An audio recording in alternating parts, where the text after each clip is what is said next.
Good morning, everybody, and welcome to Living Astrology with Janet Hickox. It's time to grab your cup of coffee or your tea, sit back and relax, and let's chat about what is happening up in the stars for the weekend. Happy Friday to everybody, or Friday. We always look forward to the end of the week, don't we? So that we can have a blessed weekend. This is going to be a bit of a crazy weekend.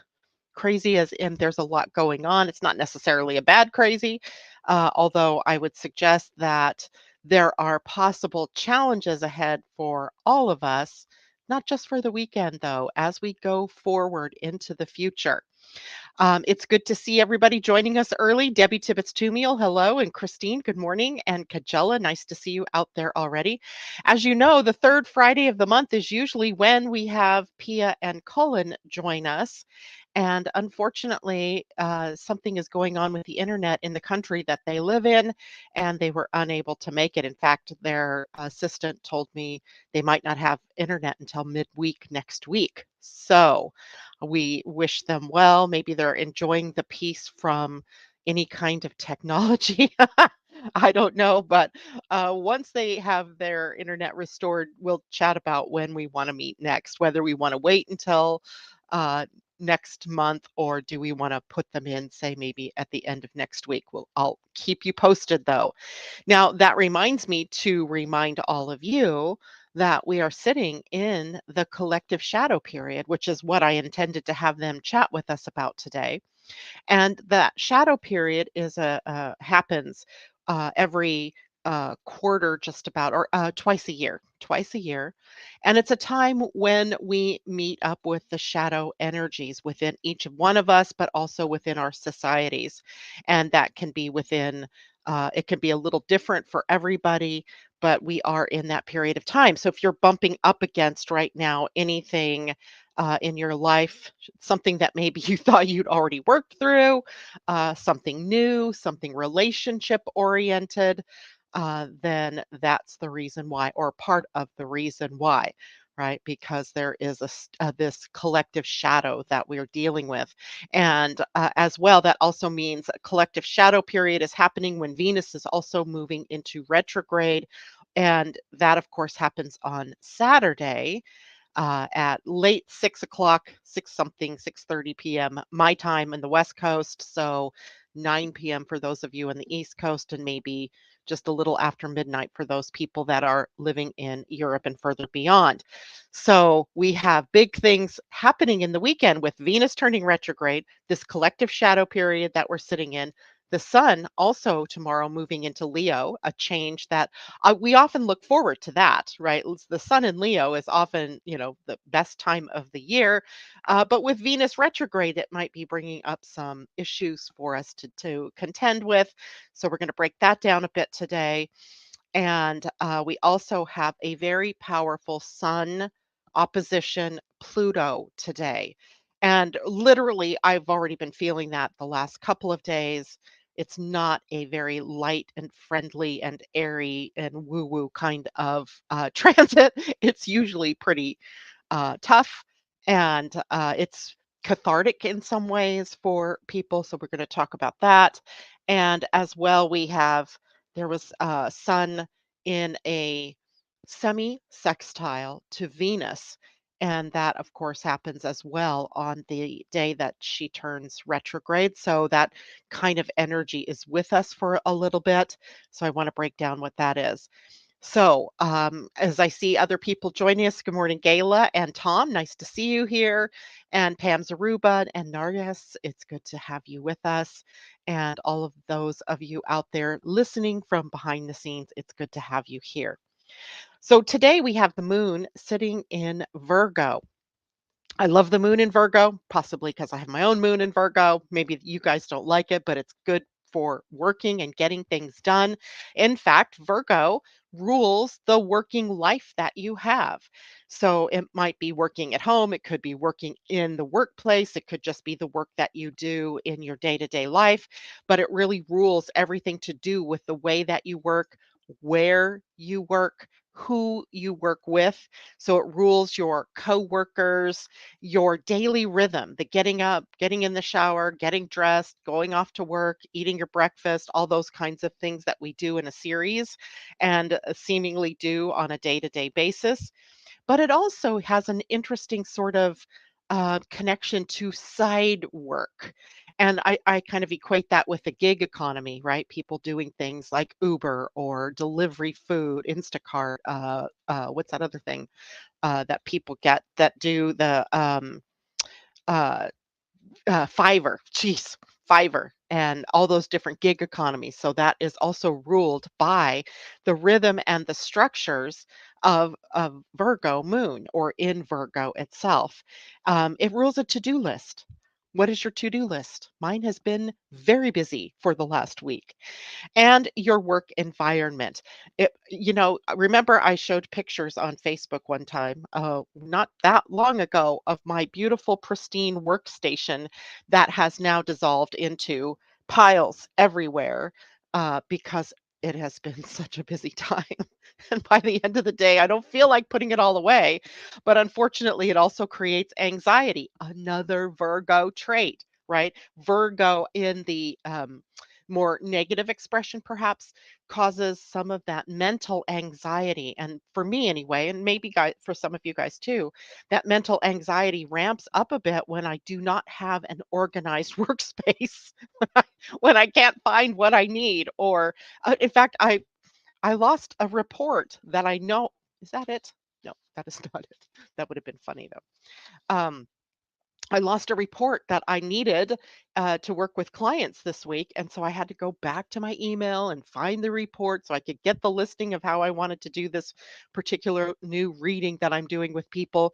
So we have to watch for this kind of overly mental stimulation or overly thinking. Thinking too critically, and that then causing some sort of anxiety within us. Now, Virgo also rules the health of the body. So your first house is actually the house of your body, right? It kind of tells the tale about the strength of your body, the way you look, your body type, perhaps by the sign that's there. Your rising sign, of course, also a part of that first house experience of you in your physical body. But the sixth house, a Virgo ruled house, tells us a lot more about the health and the healing energy in the body. So it tells us the things that you might be um, allergic to, or the Achilles heel, if you will, of your body. And transits through there may signify problems, health issues, or illnesses that crop up.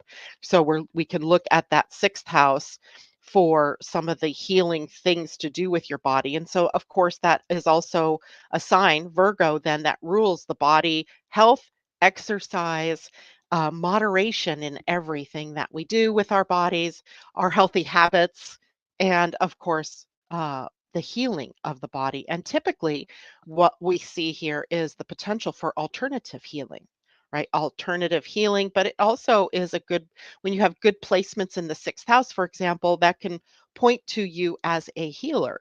So there's a lot of things that go into it, but for sure it is something that tells us about health. And I'm going to skip over for just a moment and share my screen because I've actually prepared something, and I shared this yesterday at the Astro Design meetup.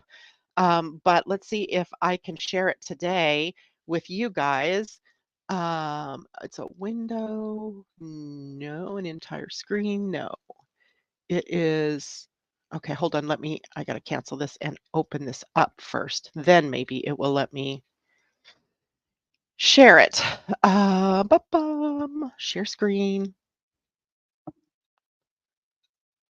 Wow, that's not nice. There it is. Okay, perfect. So I shared this yesterday because we had been chatting about sort of medical astrology. Now, this is not medical astrology, but this is about the different signs and the health or the part of the body that they have a correlation with. This is not a one-to-one causation. So please don't think if you're an Aries, you're doomed to have head problems or eye problems. That's not the truth. But it does mean that when somebody is experiencing a problem, say with their eyes, or maybe it's with their lungs or something like that, we can actually go to the sign that sort of has rulership over that part of the body and see if there are some transits or some pressure that's coming to bear on that sign. And if there is, then we can work through, well, maybe what the underlying cause might have been, not the physical cause. This is not about, going to a doctor and saying, I have a lung problem because I'm a Gemini. No, we don't do that. But we see this correlation that can perhaps help us determine what exactly is going on. Now, I will make this available to you in YouTube. It'll be in the description underneath the video. If you go to Facebook, I will add it as a document, and I will try to post it as a graphic to both the community and to Living Astrology's Facebook page. So if you're an Aries or Aries part of your chart, that is the head, the face, the scalp, the brain, everything going on inside the brain, dizziness, headaches, acne, eyes. Now, it takes more than just Aries to bring about some of these things. For example, breakouts of eruptions on the skin, which could be acne, can also be Uranus driven. So we look for a couple of different things here. Is there some kind of Uranus eruption that's going on in your life? Taurus, the weakest points are the throat, the chin, the neck, the thyroid gland, and of course everything to do with your voice and your vocal cords, coughs, that type of thing. I also shared yesterday that years ago, I decided that I needed extra income as an astrologer. My business goes up and down. That's typical. So I got a gig job doing Pampered Chef one time and candles another time. And inevitably, every time I went to do my first party or first show with those things, I had laryngitis. And I don't get it any other time. I mean, I rarely am sick. And here we have a kind of an indication of using my voice incorrectly, perhaps, not using my voice in the way that it was meant to be used. So I always laugh about the Taurus connection to the voice because I know it's probably going to give me laryngitis. Gemini, hands, wrists, arms, shoulders, lungs, breathing. The whole breathing process. The nervous system is also ruled by Gemini and hay fevers, allergy type, seasonal allergies. Cancer rules the breasts, the chest cavity, the pancreas, the stomach, ulcers in the stomach, tumors as well. Now, this is rulership. Again, let me state it is correlation, not causation. Okay.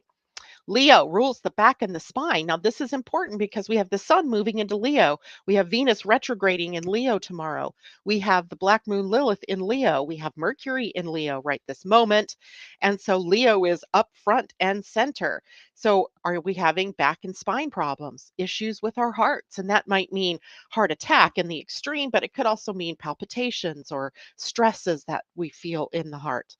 Inflammation, right? That's also a part of it. Exhaustion, and particularly heat exhaustion, doing too much in the day. And these are the areas that might show where you're out of sync, out of balance in the Leo part of your chart.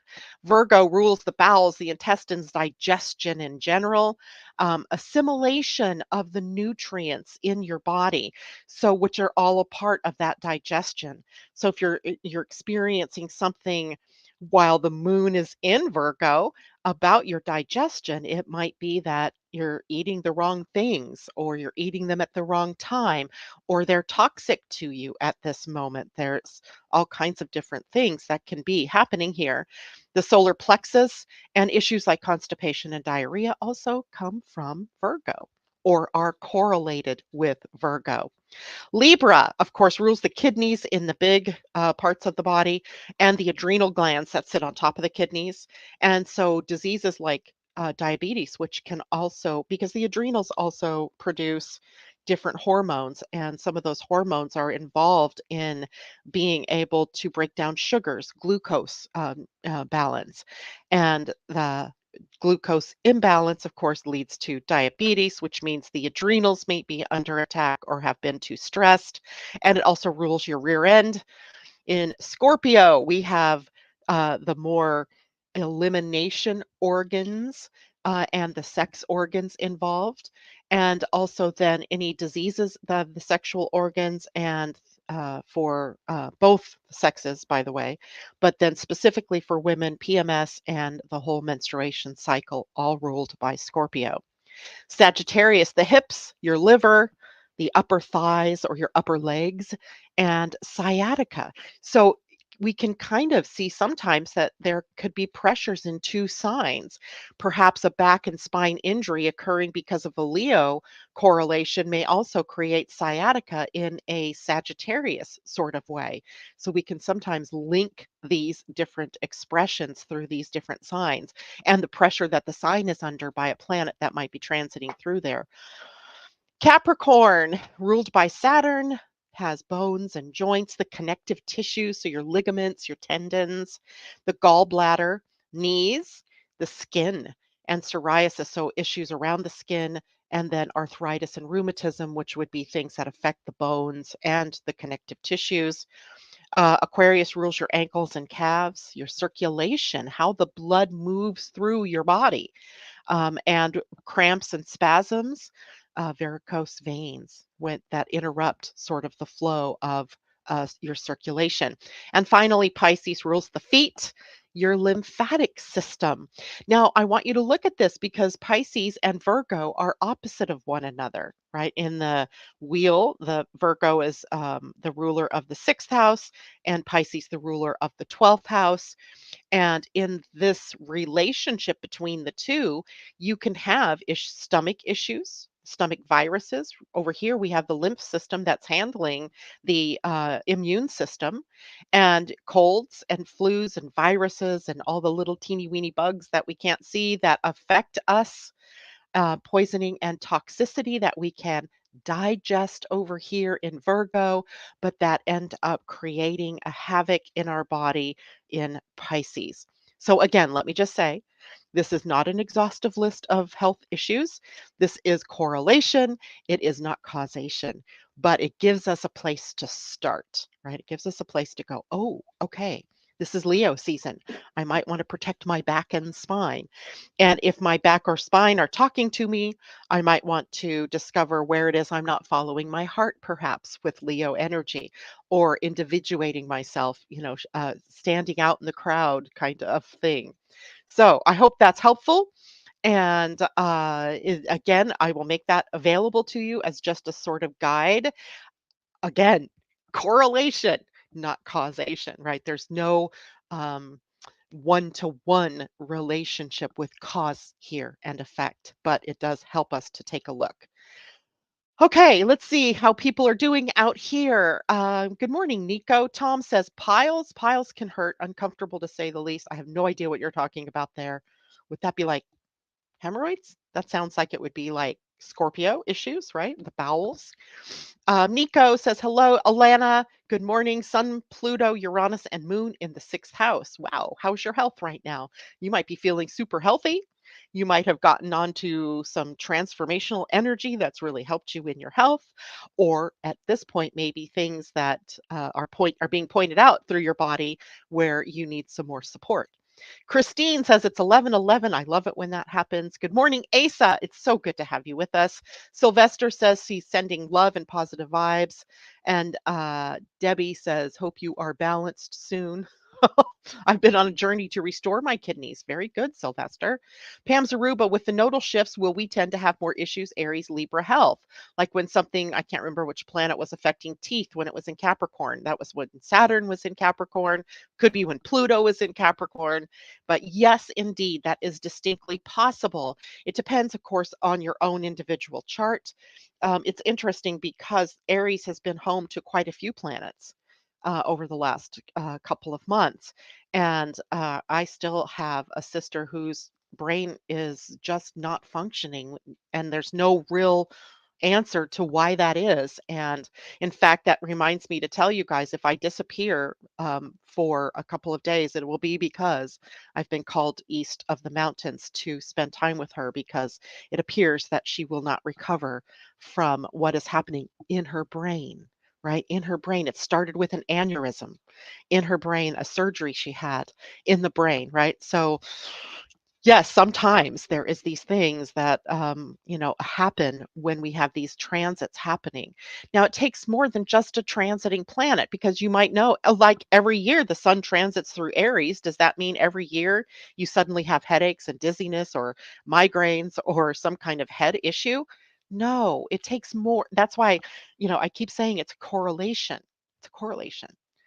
Right? My sister happens to be 76, having a brain surgery at 76, and having all of those planets in Aries.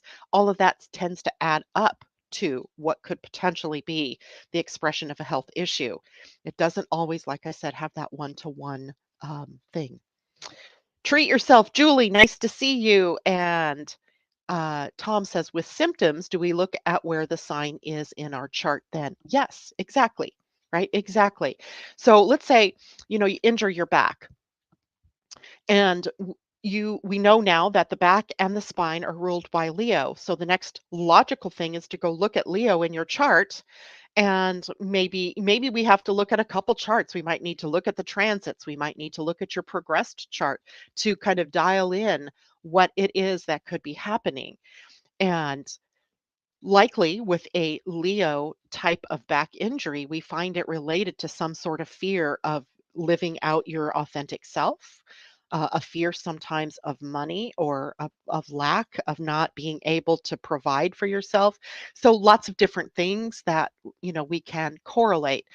But I also use it this way. So I didn't do this when I was younger, but I have never in my life smoked a cigarette. I don't smoke anything.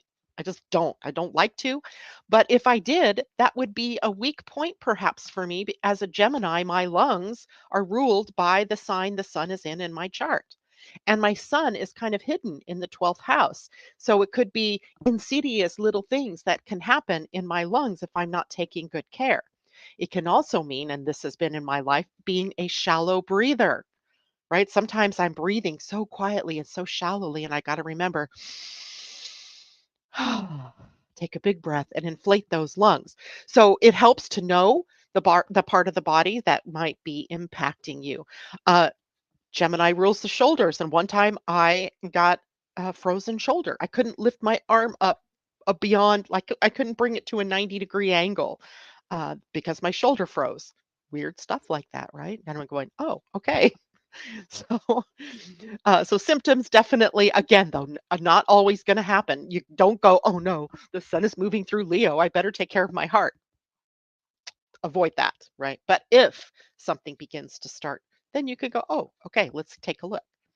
Asa, yes, I love that too. Nico says, how weird. I'm a Taurus and I have hip sciatic lower back issue happening right now. I've never had any problems like this. My moon is in Leo, and Leo is under pressure, right? Leo's under pressure with Venus, Mars having been through Leo just a month ago and for about 4 or 5 weeks. So it could have been Mars as a catalyst of something, a health challenge in Leo that might be affecting your back or your lower back. Or we also want to see, how does Sagittarius line up in your chart, because the hip and sciatica were part of Sagittarius. So you can see how easy this becomes, right? When you know what the body part is, you can go, oh, okay. So now Nico, you get an opportunity to look at, okay, well, what is going on with me in Leo? Is it in my second house, let's say, and I'm having some financial insecurities or some financial woes happening? Is it in my eighth house and there's an issue with money that I owe, or debt or credit or something like that? Is it in my 10th house? Am I under career pressure? Is it in my fourth house and there's pressure in my home? Right, we can build the story, if you will, about what this might point to by looking at the chart. But the next step, of course, the first thing we do is we can identify, but then what do you need to do to correct? Right, the body is usually the last one to know that there's a problem. It's usually starting out here in the spiritual, moving into the mental and the emotional fields, and then finally into the physical world, the body. So looking backwards to see, well, where's the kernel that began this little problem, right? This problem that I have. Debbie, I've had multiple triple and four numbers everywhere for all of July. I have too. It's like almost every day my phone buzzes and I look at it to see what's going on and it's 111 or 222 333 444. It's just weird. It is weird. So it's like we're being nudged, right? They're nudging us. Thank you, Julie. And Tom, you're seeing the double, triple numbers as well, or in the fourples if you're at 1111. Sciatica, Debbie has as her rising sign is Sagittarius. And good. I'm glad I answered your question when you answered Tom's question. Awesome. Okay. So now Tom says, is it to do with the houses too? We can look at what's the underlying causes, like Louise Hay's book in Metaphysical Causes. Yes, absolutely. Because remember, the houses are also associated with a sign and a planet. So right now we're talking about Leo. Leo's the big news right now. And Leo is the ruling sign of the fifth house in your astrology chart. So there could be, you don't have to have Leo on the fifth house to have your fifth house being impacted, right? Because Leo energy is affecting Leo placement. So it can get layered, Tom, to answer your question about that. And let's say you have a lot of Leo energy and you happen to have Mars, let's say, in Leo, then at this time you might want to be very careful about accidents because Mars can rule accidents, cuts, things with metal. So it's more holistic than the simple chart that I just showed you. And that's why I say, you can't just take this and run with it and make it, the law in your life, but you can sort of start to flesh out how these things work together to create good health or to put pressure on the health of your body. Layers like a parfait or a layer cake, indeed. Now you're making me hungry. Okay, so any other questions about that, just go ahead and put those in the chat and I will get back to it. But we have so much more to talk about today.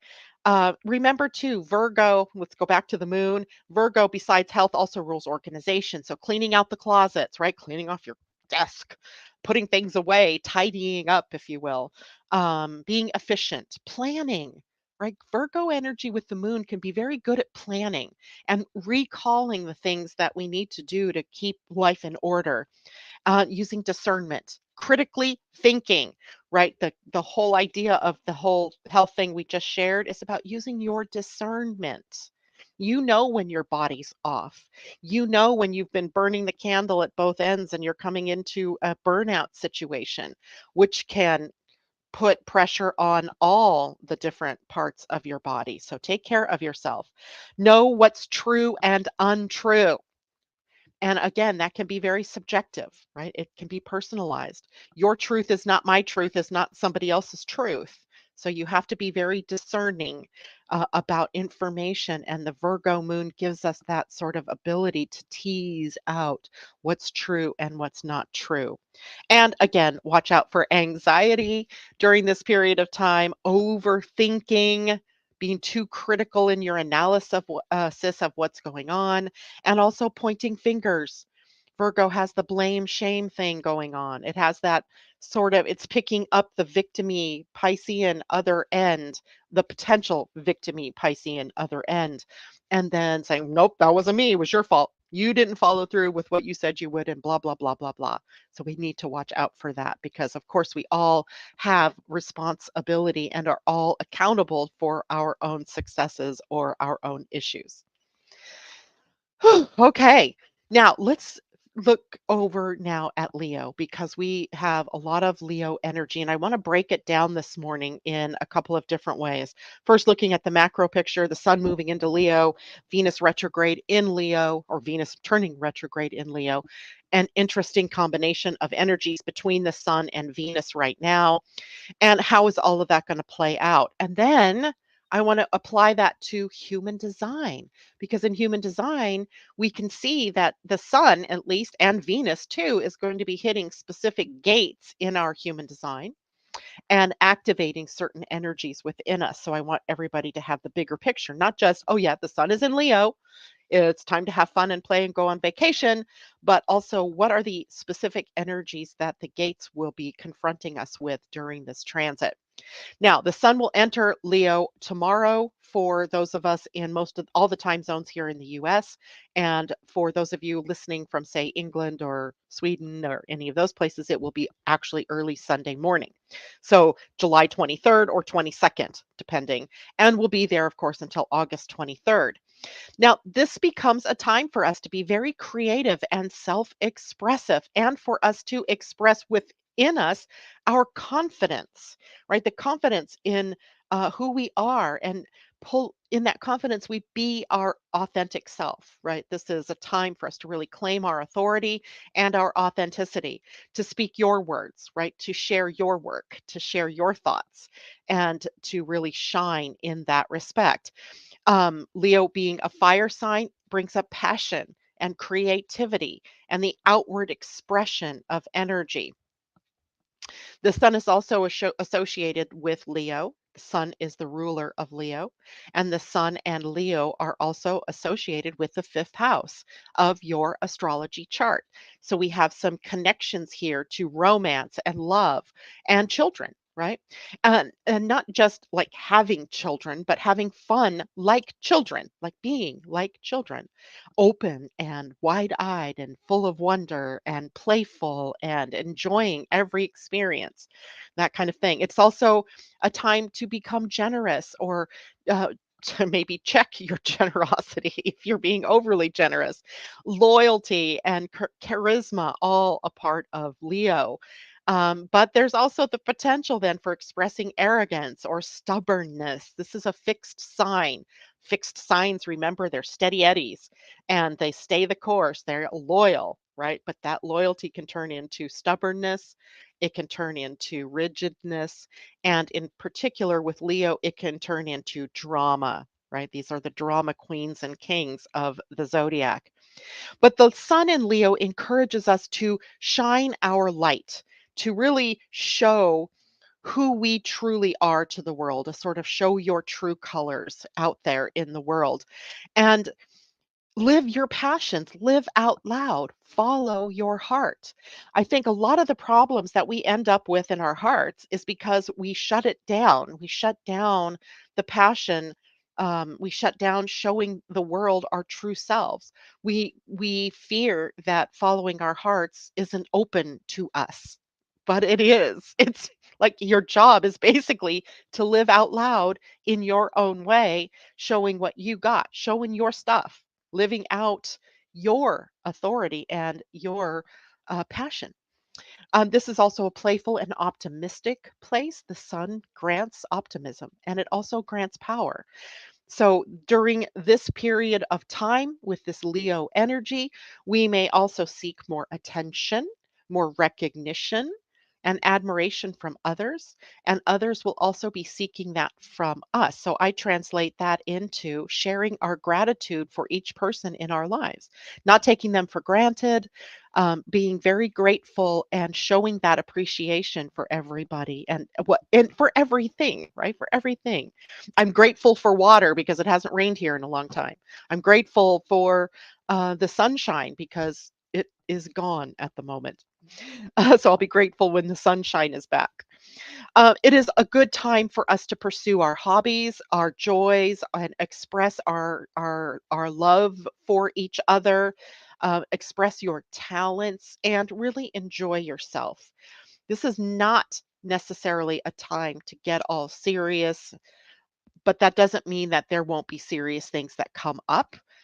We need to be careful not to become too self-centered or egotistical during this period of time or try to become domineering or be domineering, right? We want to be able to measure that and balance out. Now, I am an advocate of being self-centered, but you can take self-centeredness to the edge and it can become then selfishness. And I think that's more what we're looking at. We want to be able to have a centered self so that we can give to those around us. And we can't do that if we're coming from a deficit. We just can't. So we want to have, some sort of balance in the things that we are doing for ourselves and then how we share that in the way of our gifts or talents or our energies with others. Balance, right? This is also a time to respect each other's individuality and your own individuality. We don't want to, press other people to become like us, right? How boring would that be if we were all alike? And we also want to avoid becoming too demanding or bossy. That is a Leo trait that we might sometimes struggle with. And of course, all of these things that we're talking about will play out in the house that you have Leo in. In my own chart, it's the second house of self worth and value and money, earned income. For you, it might be in your seventh house of relationship. And you may find that, you're needing to apply more love to the person in your most significant relationships. The sun and Leo can also bring us some challenges or opportunities for growth. We may have to deal with issues of our ego or pride or our identity. Remember, the nodes shifted into Aries and the Aries North node driving us to really individuate, to be our true selves, the Sun and Leo backing that up. So the growth opportunity for this period of time is really about bringing out the best of yourself and sharing the best of yourself with others. We also may have to face some kind of criticism or how we are competing with one another or competing with others. We might also have a conflict that comes up with people who are over us in some way. We may feel like we need to challenge authority or challenge the status quo. And we may have to learn to be more humble, more flexible, because remember, fixed sign, they kind of get stuck here. And we need to learn to become more cooperative during this time. So we also have some insecurities that might pop up with the sun in Leo. It puts the spotlight then on where it is that we don't feel good enough or confident enough or have enough self esteem, feel worthy enough to really share of ourselves out there with the world. We may very this may be a good time to tentatively even just dip your toe out there in the world doing what you love, right? Step out. Take a risk. The fifth house, Leo, fifth house rules risk, right? We sometimes just have to take that risk. We have to feel the fear and do it anyway, to speak it in human design language. So we can develop more courage, more confidence, and more creativity during this time, but we have to be willing to embrace the positive qualities of ourselves and others and to overcome any of those negative traits that we've been expressing. And that will show us the true colors of Leo here. Okay. Now, remember, Venus is also turning retrograde in Leo, and I'm just going to go quickly down the things we've already talked about this kind of exhaustively, but maybe new people are here today. So let's talk about Venus retrograde in Leo. Remember, that begins tomorrow and runs until September 3rd. And this is a time for us to reevaluate what we want and need from love, from our work, how do we express ourselves affectionately, intimacy and depreciation of others, all these things kind of getting reevaluated at this point in time. And remember, Leo rules matters of the heart, and Venus is the ruler of the heart as relates to love, right? Not the physical heart, but love, right? And how love flows and how we give and receive love. So, all of that may be up for us to take a look at. This is a good time for us to restore ourselves to that loving, generous, affectionate self, right? Have we shut down because of the concerns of the world, the heaviness that we see in the world, and forgotten that it's the little things that make us happy? So, also during a Venus retrograde, we may encounter old lovers, old flames, old romantic partners, but not because we're meant to necessarily get back together with them, but to be able to resolve issues between us that might not have been solved in the breakup, perhaps. But it is also a time where we are resolving issues from the past. It's a retrograde planet. We're going backwards, right? It's a great time to revisit any creative projects that you began, any hobbies that you began but never took up and finished, finding new ways to showcase your talents and your individuality, your flair, your verve, right? You get to be you. And Leo is a sign that loves to shine and be admired. So, with Venus retrograde here, it's time to really find the way that you shine. How do you want to show up in your world? But you also can face some obstacles or delays in getting there, right? Yeah, I know how this is going in my life at this point because I keep getting drawn into that sounds cold, and I don't mean it to be cold, but I keep getting drawn into the my sister's health issues, right? And getting o other sisters too. I mean, it's just been crazy that way. But that's kind of an issue that I'm hoping we'll find a solution during the retrograde, right? That we can find a way to get her back home, to get her help that she needs. This is also going to be a good time to do a financial checkup, right? Venus rules money and how you spend it and how you earn it. So look at your spending habits, look at your financial goals, and make any adjustments that you need to get to where you wanted to go. And if you don't have a financial plan or if you didn't have financial goals, well, maybe it's time to do that.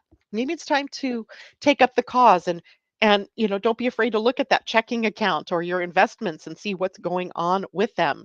Venus rules resources, so it's not just money, it can be other things, things that you own. Maybe it's a good time to let go of all of that stuff. Maybe it's a time to make room for new things coming into the future. Um, but do expect that there could be some fluctuation in your earning power. It could be higher than normal, it could be lower than normal. So it might be a great time not to splurge on things. It's not necessarily a good time to buy, especially big ticket items, because what you see might not be what you get. So be careful of that. Maybe wait until after September to buy. That's why I bought my car before the retrograde, so I didn't have a lemon. And then I was afraid the first day that I had a problem with it, I thought, "Oh, no. Was there a bleed over in the shadow of not buying?" But it turned out okay. Um, so Venus retrograde is definitely not a good time to start a new relationship or make major financial decisions. However, some of you may have Venus retrograde in your natal chart. It's rarish. Not, Venus doesn't spend that many months in retrograde or much time in retrograde. So it's fewer people that have Venus retrograde at birth than Mercury retrograde at birth, let's say. So if you have retrograde Venus, it might actually be a good time for you, right? The normal inability to see value clearly in your life can turn around and be suddenly available to you in a way that it isn't during other times of the year. So it is a time for us to reflect on what makes us happy and fulfilled, and how is it that we can improve our love for others, but also self love. Self love is a huge theme here, and self-expression. Leo marries the self-love to self-expression. The most loving thing you can do for yourself is to live out the highest of yourself, right? Your expression of self-love. And by the end of this retrograde, of course, we could have a better understanding of our values, of our worth, and of who we are in the Leo area of our lives. So, hope that was a kind of a longer review, but necessary nonetheless. All right, now I'm going to share my chart building program so we can look at the gates in your human design that are going to be impacted during this time. So just one moment while I bring that screen up. And here we go. Boom. All right. So let's go through. the gates of Leo. But before I jump into that, I want to talk about something else that we don't always talk about this very much. But in human design, the gates, there's 64 of the gates, and the gates are organized into circuitry. We call it circuitry, like you think of your, a motherboard on your computer and how the different things are all connected and they form something to do a function in your computer, right? There's a circuit that's going to turn on the screen, for example, or run the keyboard, that kind of thing. So circuitry.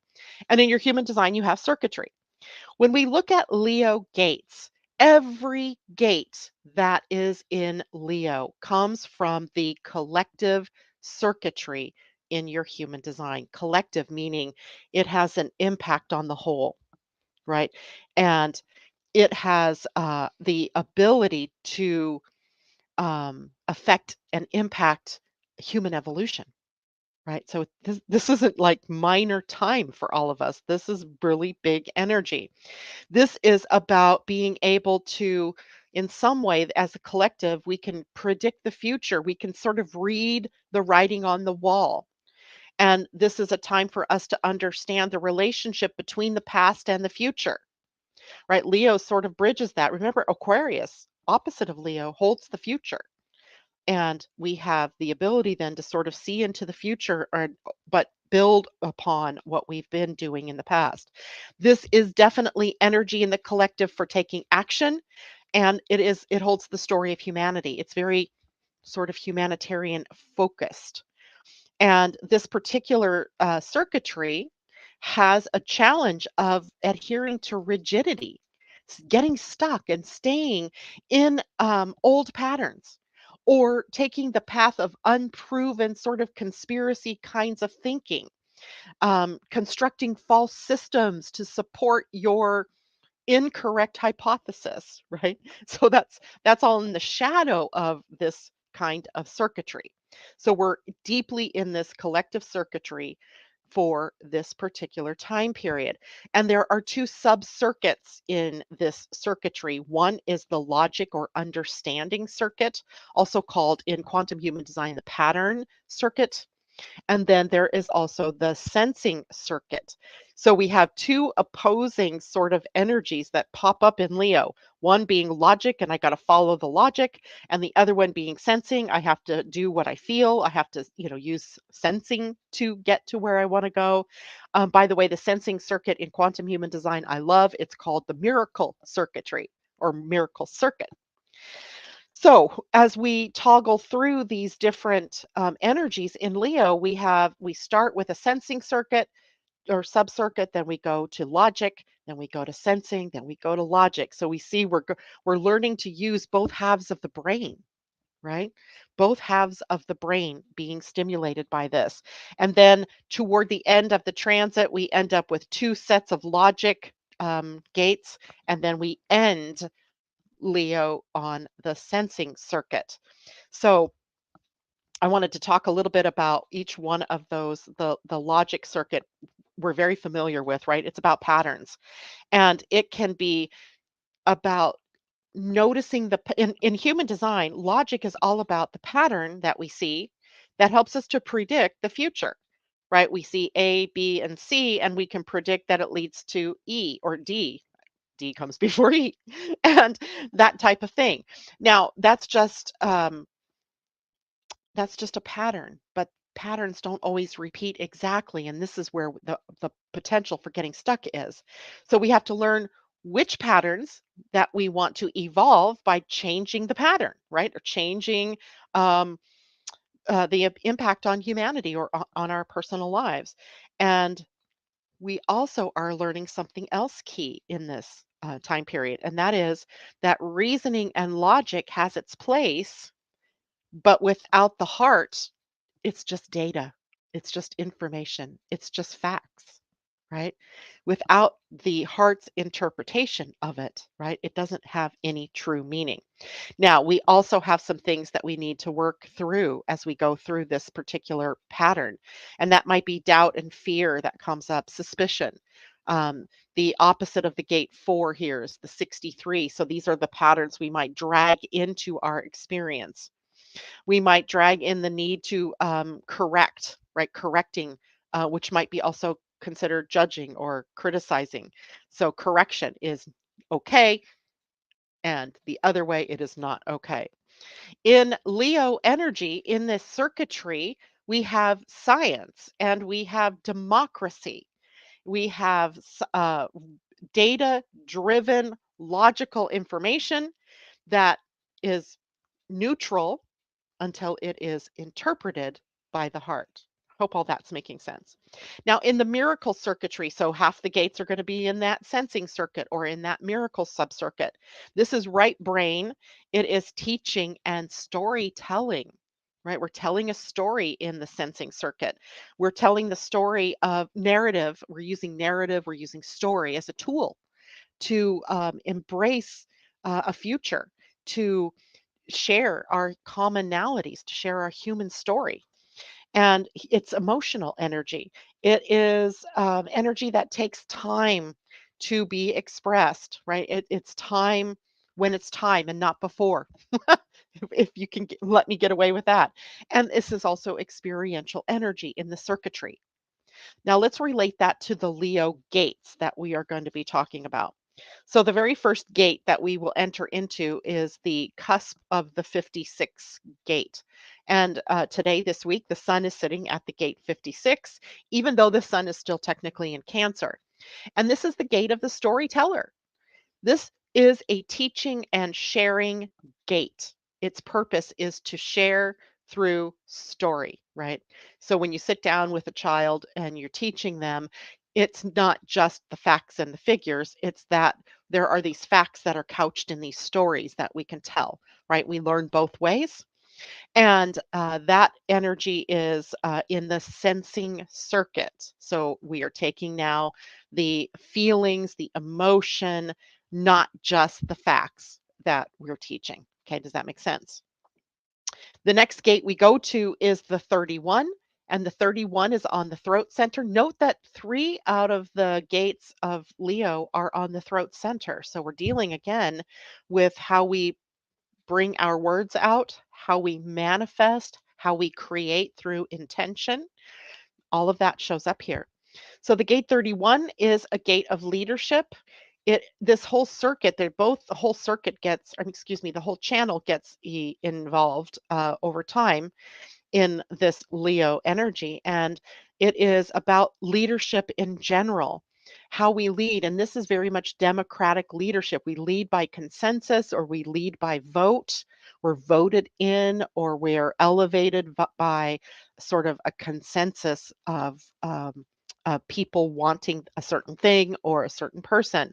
So we see that in human design, anyway, we are very much designed to be lead by group consensus, if you will, or by the majority.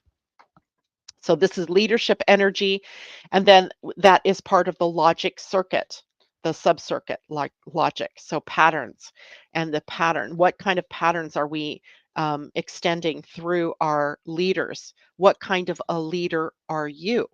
Right? We are all leaders in our own lives. So how is that leadership working for you? Then we move to the sensing circuit side and we go back to the energy of emotions and feeling and sensing. Like I know what I know, but I don't know how I know what I know. It's just I know, right? There's that kind of energy here. But the 33 is also a bit of a storytelling energy. It's more of the story keeper. This is the historian kind of energy. So Leo has this historian sort of energy where you're keeping the story of your family, of your tribe, of your community, of the country, the nation, the globe, right? As we become global citizens, as we become universal citizens, we'll be keeping the stories of Earth and sharing the stories of Earth with others. So 33 will teach us a lot about the stories that we keep and the story that we share, right? Because this also gets shared here. In the gate 7, now we go back to this energy of leadership, but this is leadership that supports from behind the scenes.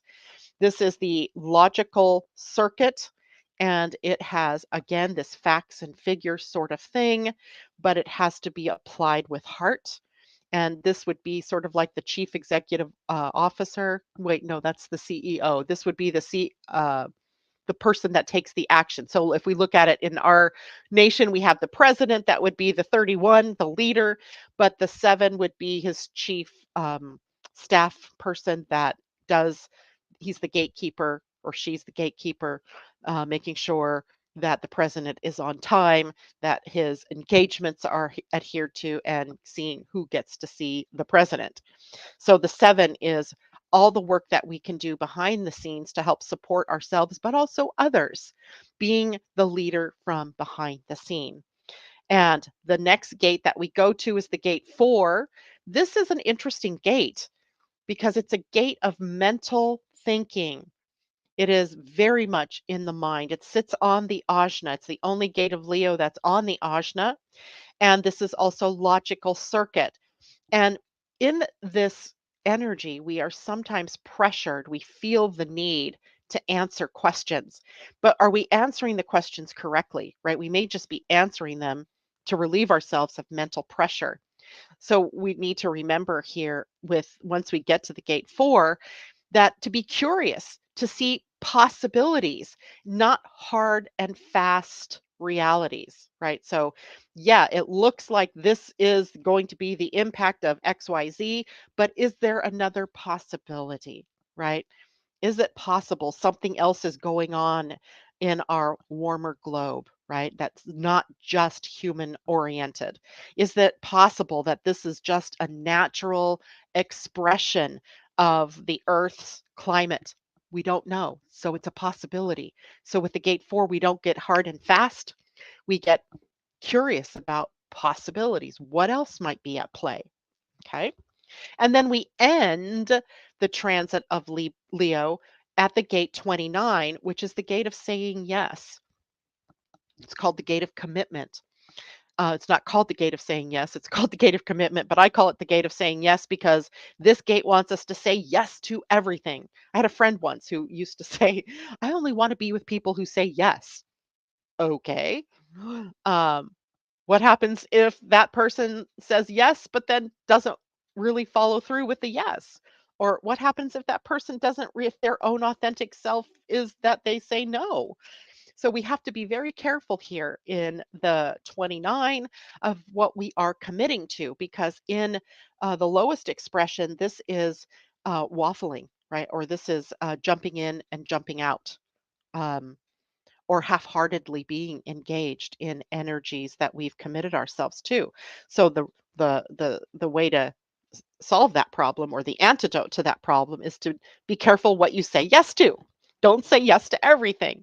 Yes feels good until later when you go, uh-oh, now I have this conflict, right? I've said yes and now I can't go because I have this to do. And what do I do? Right? It creates more mental or stress in us. And because it lies on the sacral, we can start to function with energy that might lead to burning ourselves out. So we be careful. We just say yes to the right things. And you have your type and strategy that and your authority through your human design that will help you say yes to the correct things. Okay. Questions. Let's go back to StreamYard so I can see what's going on here. Uh, okay, good. Good. So Pam Zaruba says, love the insights of Leo. And nobody else has any questions. Hopefully that's because I was so clear. I hope so. All right. If you do have questions, of course, you know where you can go. And as I told people yesterday on the meetup, I have now added a new reading to my repertoire, if you will.